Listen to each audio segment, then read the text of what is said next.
Nossa, como fazer atividade física nos faz suar, não é verdade? Mas de onde vem o suor? Já percebeu também que a nossa pele ela fica meio oleosa? Quando a gente acorda, a pele também está meio oleosa, meio grudenta. Por que será? É por causa que a nossa pele tem uma grande quantidade de glândulas. E são essas glândulas que liberam o suor e também o sebo da nossa pele. Vamos conhecer?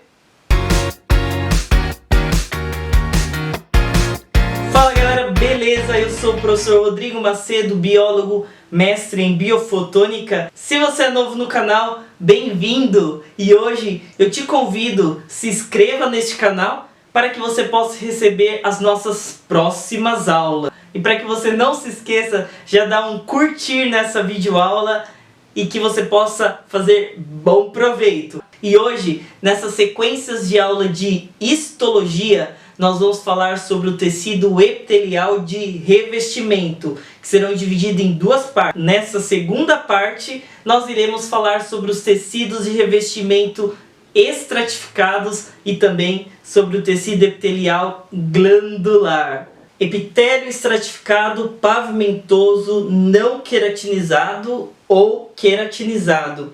Qual a diferença? Um deles tem a queratina e nós encontramos na pele. A queratina ela vai ter a função de proteger a pele contra, por exemplo, raios solares. No outro lado, nós temos o tecido não queratinizado, porque ele faz parte das mucosas, né? Nas mucosas não precisamos de uma proteção solar. Então este epitélio ele é não queratinizado. Ele é um epitélio composto de várias camadas de células, todas achatadas. Então são todas células pavimentosas. A gente pode observar também que este tecido possui em sua base um conjunto de células cúbicas. Essas células são chamadas de células germinativas que dão origem ao tecido estratificado pavimentoso.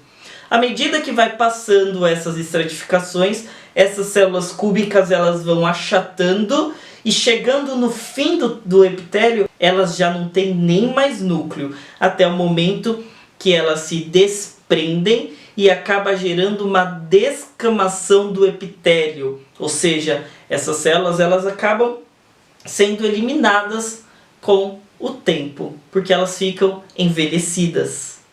Enquanto isto, lá embaixo no epitélio basal, as células germinativas estão todas produzindo células novas para repor este tecido da nossa pele e também das nossas mucosas. O epitélio estratificado queratinizado nós vamos observar apenas na pele. Agora, o epitélio não queratinizado, então nós vamos encontrar no epitélio da boca, no epitélio do nariz, no epitélio do esôfago, também no epitélio do ânus, no epitélio da vagina. Nessas mucosas acontece uma grande quantidade de atrito, de impactos. Então, por exemplo, à medida que estamos mastigando ou engolindo o alimento, este alimento ele vai passando com atrito pelo epitélio. Quando as fezes passam pela mucosa do ânus ou do reto, também gera um atrito. Da mesma forma, na relação sexual, quando o pênis está penetrando na vagina, sabemos que existe bastante atrito aí, não é verdade? Se o epitélio fosse simples, ele não aguentaria, ele se romperia. Então é por isso que as mucosas possuem epitélio estratificado. O tecido epitelial estratificado de transição, ele tem esse nome porque ele pode ser composto de duas formas, dependendo da situação. Ele possui várias camadas de células. Todas essas células são do tipo cúbicas. E a gente observa uma característica especial do tecido de transição.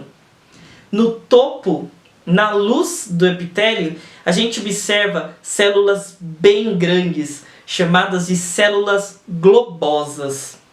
Este epitélio ele está presente na bexiga, também nos uréteres e na uretra. E tem uma importante função de distensibilidade. Nossa, o que seria a distensibilidade?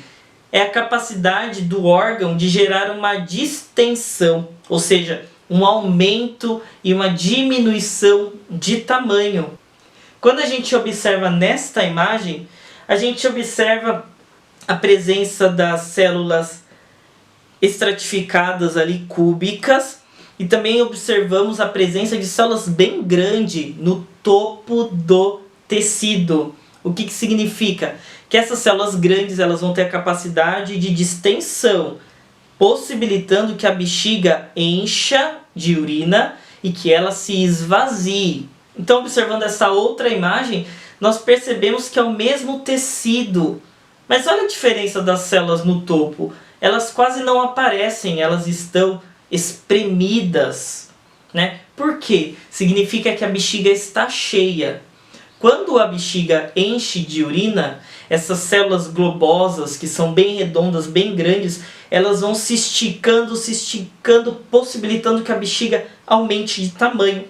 Então, quando a bexiga está cheia, essas células do topo, globosas, vão ficar bem estreitas, porque elas estão suportando a distensão da bexiga.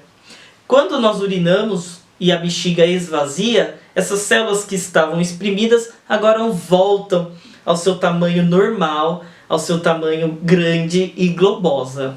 Então este é o epitélio estratificado de transição.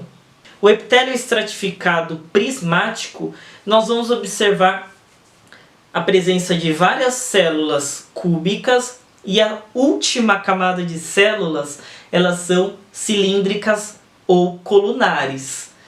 Observamos este tecido na conjuntiva dos olhos, por exemplo. Agora nós vamos falar sobre o tecido epitelial glandular. Ele está formando as glândulas. Estas são divididas em glândulas endócrinas porque liberam seu material de secreção dentro de um vaso sanguíneo, pois endo significa dentro. E também temos a glândula exócrina. As glândulas exócrinas, elas são possuidoras de dutos, e esses dutos possibilitem que o seu material de secreção seja liberado para fora da pele ou então para fora de alguma cavidade. Por exemplo, a glândula salivar, que produz a enzima amilase salivar, e através do duto da glândula ela é liberada na cavidade da boca. Dentre as glândulas exócrinas existem várias, por exemplo, o fígado, o pâncreas, as glândulas salivares, as glândulas sudoríparas e também as glândulas sebáceas. Temos também as glândulas mamárias, né? A mãe, quando está amamentando o bebê, o leite produzido pelas glândulas está sendo liberado através de um duto que acaba saindo pelo mamilo.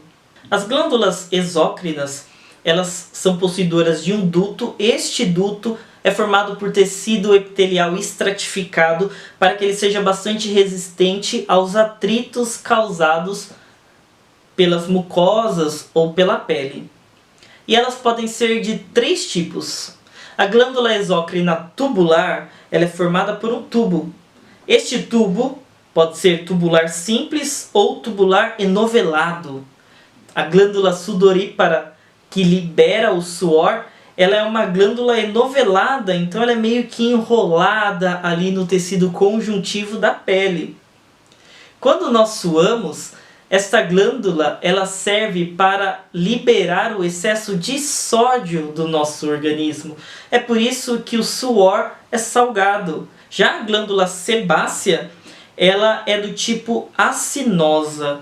Então ela vai ter estruturas ali chamados de ácinos, e esses ácinos têm a função de produzir o material a ser secretado. Então, por exemplo, a glândula sebácea, ela vai produzir o sebo e vai liberar através do duto na nossa pele.